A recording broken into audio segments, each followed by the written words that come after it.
Good morning friends. मैं रविंद्र त्रिपाठी आप सबका अपने YouTube channel cinema with Ravindra Tripathi पर स्वागत करता हूँ। दोस्तों, एक नया विवाद हमारे फिल्म इंडस्ट्री में पैदा हुआ है जो अभी और जाके और बड़ा हो सकता है। हालांकि ये हिंदी फिल्म इंडस्ट्री में नहीं हुआ है, ये तमिल फिल्म इंडस्ट्री में हुआ है।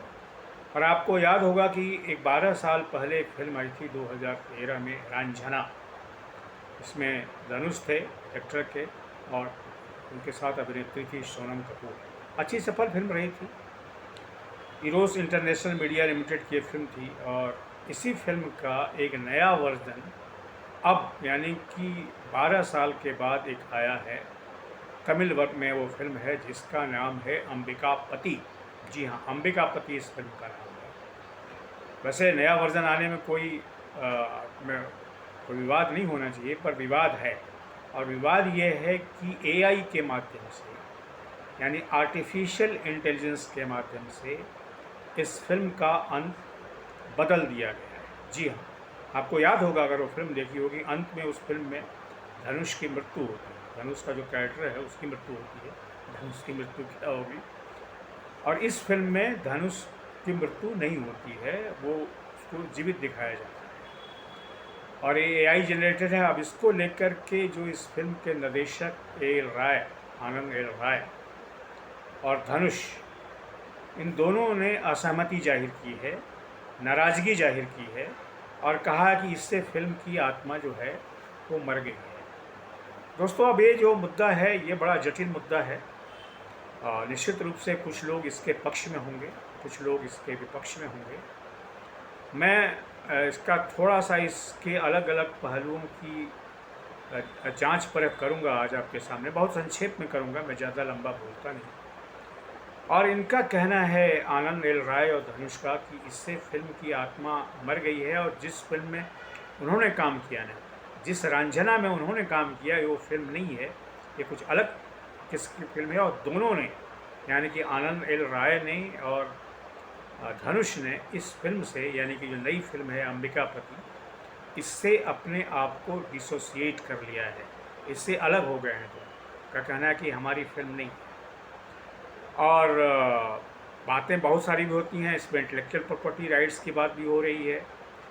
लेकिन इरोस इंटरनेशनल ने भी एक बयान जारी किया है, उनका भी वक्तव्य आया है जो मैंने पढ़ा है। उनका कहना है कि ये जो फिल्म है इस पर पूरी तरह से जो अधिकार है, क्योंकि वे इसके प्रोड्यूसर हैं, इसके फाइनेंसर हैं, इसलिए इस फिल्म का जो इंटेलेक्चुअल प्रॉपर्टी राइट है उस पर अधिकार उनका है। और वो अगर इस फिल्म में चाहें तो किसी तरह का बदलाव कर सकते हैं, ये कानूनी रूप से भी सम्मत होगा, ऐसा उनका कहना है। और इसमें कोई लीगल हर्डल नहीं है। तो अब मेरे ख्याल से लीगल हर्डल तो नहीं होना चाहिए, क्योंकि बात शायद इरोस इंटरनेशनल वालों की सही है। और लीगली तो चैलेंज नहीं कर सकते, ना आनंद एल राय चैलेंज कर सकते हैं, ना धनुष कर सकते हैं। लेकिन इतना ज़रूर है कि बतौर निर्देशक और बतौर अभिनेता दोनों इस नई फिल्म से, यानी कि अंबिकापति से, अपनी इंटेलेक्चुअल डिस्टेंस बता सकते हैं या बढ़ा सकते हैं, और ऐसा वो कर रहे हैं, और इस पर बयानबाजी हो रही है।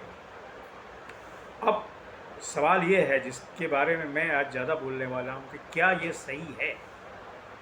दोस्तों, मेरे पास इसका कोई सीधा जवाब नहीं है, क्योंकि इसमें कई मसले ऐसे हैं। एक मसला तो ये होता है कि एक निर्देशक ने फिल्म बनाई, एक्टर ने काम किया, और जो फिल्म हमारे सामने आती है उससे हम अपने आप को भावनात्मक रूप से उसे जोड़ लेते हैं। निर्देशक भी, अभिनेता भी, और दूसरे लोग भी, दर्शक भी जोड़ लेता है अपने आप को। और दर्शक जब देखता है अरसे के बाद जा कर के कि वो फिल्म में कोई बदलाव किया गया है, तो उससे कई बार वो एसोसिएट नहीं कर पाता, आइडेंटिफाई नहीं कर पाता। इसलिए आनंद एल राय और धनुष ऐसा कर रहे हैं, तो इसमें कुछ अप्रत्याशित नहीं है। लेकिन इसी पर दूसरा पहलू ये भी है कि क्या एक कहानी को कोई प्रोड्यूसर या फाइनेंसर अपने तरीके से मोड़ना चाहे या बदलना चाहे, क्योंकि टेक्नोलॉजी ऐसी आ रही है, और इस टेक्नोलॉजी से ऐसा आगे भी होगा। ऐसा नहीं है कि ये अंत है, ये आगे इसकी प्रक्रिया चलेगी। तो ये डिबेट समाज में चलेगा, बॉलीवुड में चलेगा, हॉलीवुड में चलेगा, भारतीय फिल्म उद्योग में चलेगा, बल्कि हॉलीवुड में भी चलेगा, हर जगह चलेगा कि एक बार जो फिल्म बन गई, क्या उसको आर्टिफिशियल इंटेलिजेंस के माध्यम से अगर निर्माता चाहे तो क्या उसे बदल सकता है? क्या लीगली तो ये इसमें कुछ गलत नहीं है, मुझे नहीं लगता, पर एथिक्स को लेकर के बात होगी। और एथिक्स का जहाँ तक सवाल है, कोई निर्णय जो है इस पर निर्भर करता है कि समाज क्या सोचता है और समाज में उसके बारे में क्या कहा जाता है। दोस्तों, मैं फिर से कह दूँ कि मेरा इसमें कोई ये नहीं है कि नहीं ऐसा ही होना चाहिए और निर्माता ने या जो फाइनेंसर हैं उन्होंने गलत किया है। मैं ये भी नहीं कहूँगा कि आनंद एल राय और धनुष गलत बोल रहे हैं। फिर आप पूछें कि आप क्या दोनों तरफ बोल रहे हैं? जी हाँ दोस्तों, कई बार ऐसी स्थिति होती है कि मैं आर्टिस्टिक जो राइट है आनंद एल राय और धनुष का, उसका तो समर्थन करता हूँ, पर एक निर्माता का भी अधिकार होता है। और निर्माता अगर नई टेक्नोलॉजी आने के बाद उस फिल्म की रूपरेखा में, उसके पूरे डिज़ाइन में कोई बदलाव करता है, तो लीगली तो खैर मैं गलत इसको नहीं मानता हूँ, मैं इसको एस्थेटिकली भी गलत नहीं मानता। हालांकि इसको मैं सही भी नहीं मानता हूँ। फिर आप कहेंगे कि कंफ्यूज कर रहा हूँ, लेकिन कई बार कंफ्यूज होना पड़ता है, कंफ्यूज करना पड़ता है। अब इसमें जो लेकिन जो स्वीकृति होगी, आखिर जो स्वीकृति होगी, लास्ट वर्सन जो होगा, लास्ट जजमेंट जो होगा, वो दर्शक का होता है। और दर्शक क्या, तमिल फिल्मों के दर्शक अंबिकापति के इस रूप को, यानी कि रांझना के इस रूप को क्या स्वीकार करेंगे, क्या बर्दाश्त करेंगे?